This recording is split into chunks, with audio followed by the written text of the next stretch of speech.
What's that, Skip? Shauno's talking about Supercoach again. Let's go.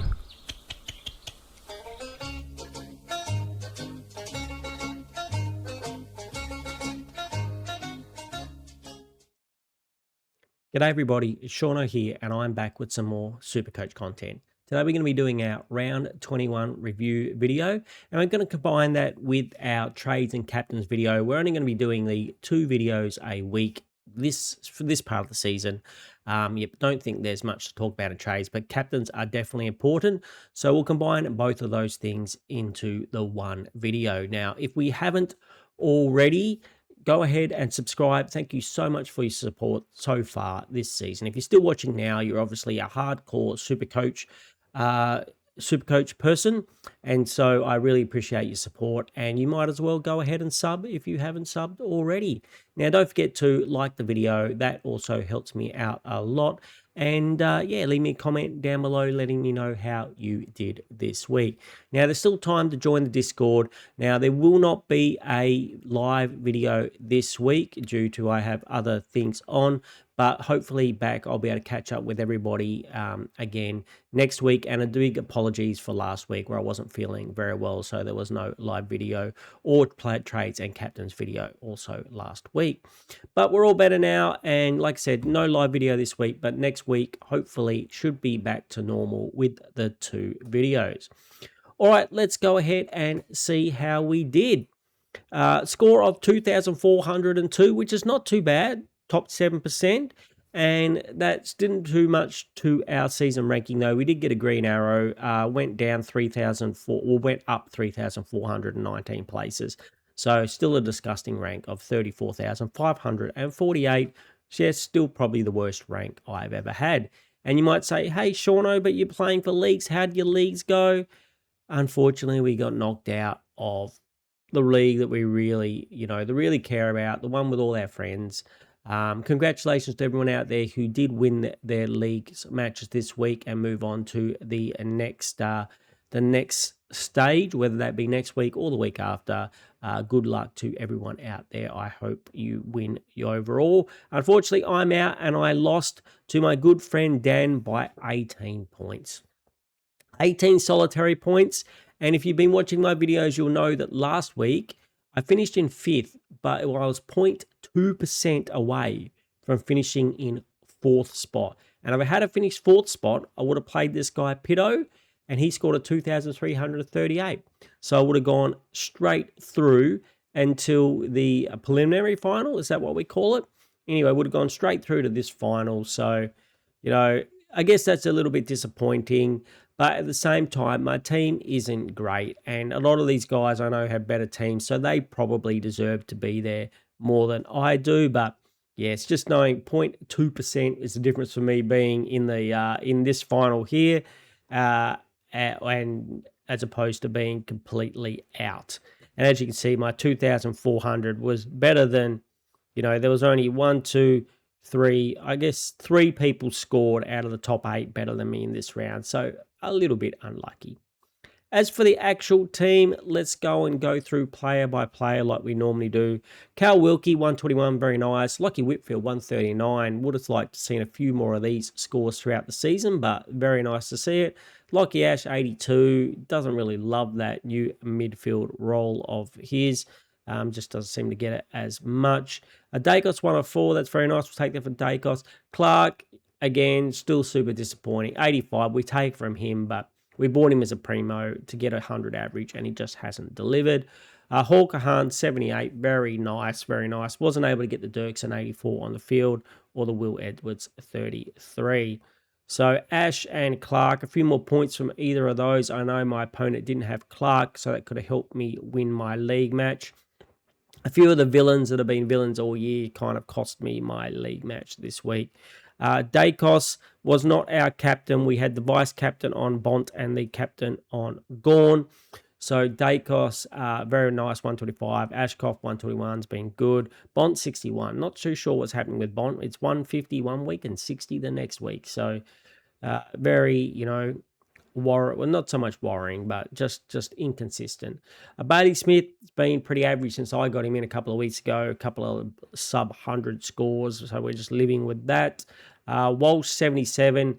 I know we kind of talked Walsh up and said he'd been good or so the last month, but here's another score that really could have helped me get that league win, as my opponent did not have Walsh. Rao 118. Will Day again, another 187. Could have just got me a 110 or something. And Joel Fitzgerald was not on the field. I had Dyson Sharp on the field. As you can see, I've already had a bit of a play. I had to redo the video. So 101 from Dyson Sharp. I had no way of getting Fitzgerald's score on the field as he played late in the round.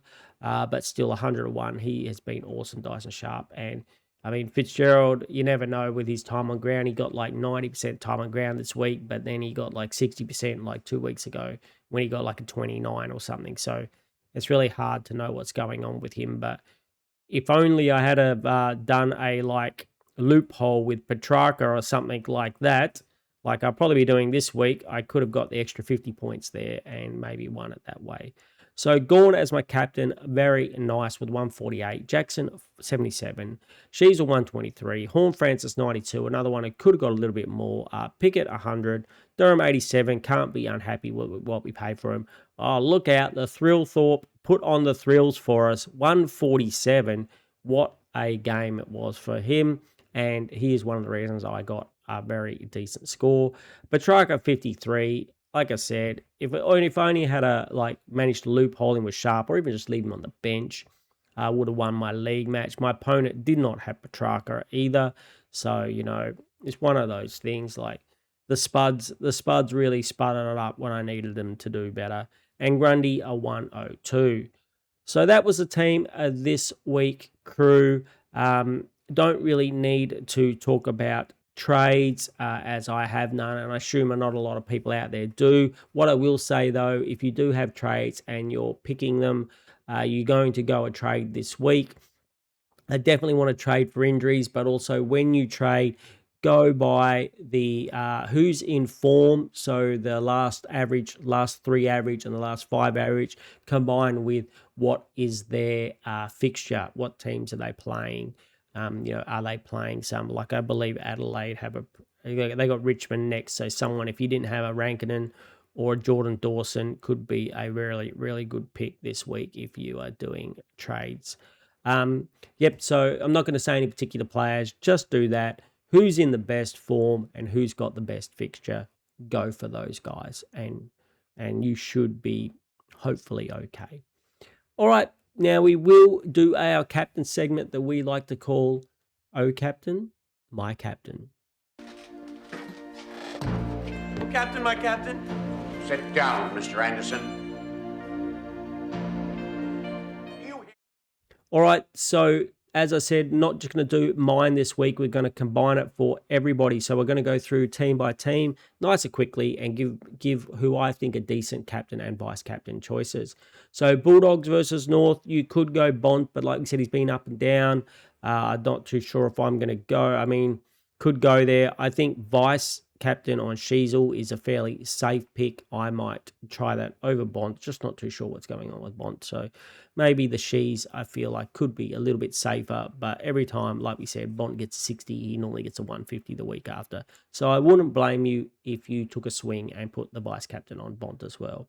Brisbane Hawthorn, don't like anyone out of these games. I won't be picking anyone out of these games, and I'm not recommending anyone else pick anyone out.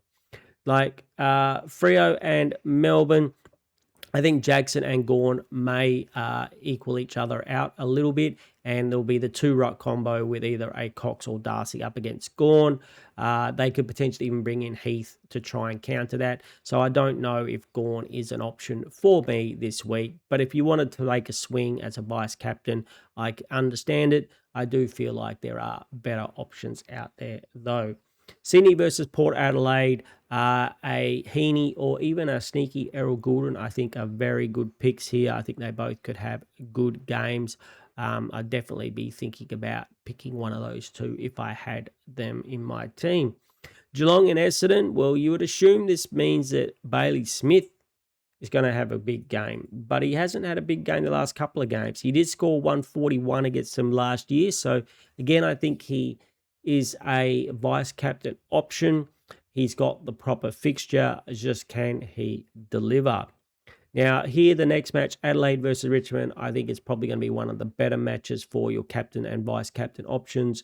If you have Dawson and or Rankin, I would definitely be putting either the V or the C on the VC or the C on them. Especially Rankin, I think he's proven he can go really big when he gets that midfield role, which is good. He only needs to score a couple of goals and, 25 plus possessions, and you're looking at a big 100 scores. So, yeah, very good for him. The next match, GWS versus Gold Coast. I'm not interested in making or recommending any captains or vice captains from there. Then probably one of my favourites is Collingwood versus West Coast. Nick Dacos, who I think will be my captain. I'm going to go that way. I think they're going to try Sheasel or Bailey Smith. Maybe we'll go Bailey Smith into Dacos. Go pure fixture this week. I do like the Shees, though. I think the Shees is pretty good. But yeah, even if Eagles try and tag Dacos with Brody Hoff, I still don't think he can go with him. So I think Dacos is a pretty safe captain choice. And St Kilda versus Carlton, I think Nasiah Wanganeen Malira always has to be in the talking. Looked like he was going to get another monster score this week, but he spent a bit of the last quarter on the bench with a bit of a knock or something. Hopefully he's all right for that. Keep an eye out on injury list and keep an eye out for the teams or anything in the social media about that to see if you don't want to pick him if he's playing a bit injured, but if not, he definitely has to be an option. So there's probably my favorite options. I probably like Nasiah, Dacos, Dawson, and Rankin are probably my favorite picks, with a sneaky Sheasel and Bailey Smith also as pretty good options. Oh, before we go, we have to do our MVP. All right, so the MVP, the Dennis Committee medal this week, I think it's pretty easy. We gave Maxi Gawn. We didn't do it like we normally do, which we normally do this. Yep, there we go. Max Gawn, as the captain, got 3 points. 2 points for Riley Thrillthorpe in that huge score he got, and 1 point for Whitfield for his big score as well. Your points should be over here, Whitfield. There you go. So there you go, crew. That was the Dennis Committee medal. Sorry, I forgot to do that before, so I'll probably cut this in later or at the end.